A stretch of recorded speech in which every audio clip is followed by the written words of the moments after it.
नमस्कार,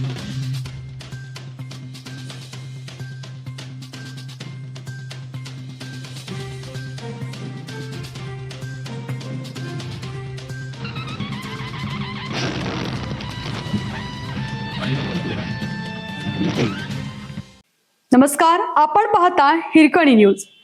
हिरकणी न्यूज प्रत्येक क्षण ताज्या घडामोडी आणि महत्त्वाच्या प्रत्येक बातमीसाठी नेहमी तत्पर.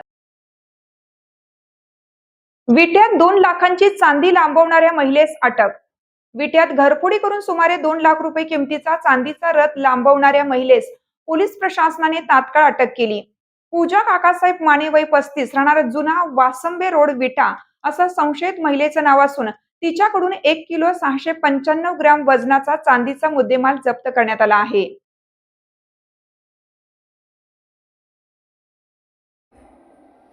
या प्रकरणी हेमंत अशोक लाटणे यांनी विटा पोलीस ठाण्यात तक्रार दिली होती. मिळालेल्या माहितीनुसार फिर्यादी हेमंत लाटणे यांनी साक्षीदार मनीषा तारळेकर यांच्या मालकीचा चांदीचा रथ काचेची फ्रेम बनवण्यासाठी घरी आणून कपाटात ठेवला होता.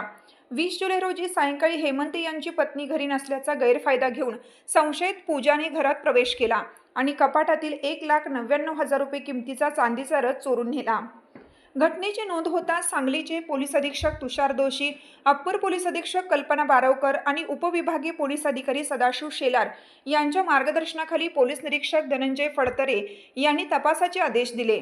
या दरम्यान पोलीस अंमलदार अभिजित कोळी यांना मिळालेल्या गुप्त माहितीच्या आधारे उपनिरीक्षक जयश्री कांबळे व पथकाने संशयित महिलेला ताब्यात घेतलं.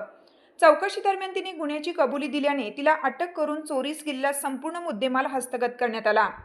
ही कामगिरी पोलीस अंमलदार अमोल पाटील, उत्तम माळी, महेश देशमुख, महेश संगपाळ, अक्षय जगदाळे, किरण खाडे, विलास मोहिते, अभिजित कोळी व वैभव कोळी यांनी केली. तपास उपनिरीक्षक संग्राम पाटील करत आहेत.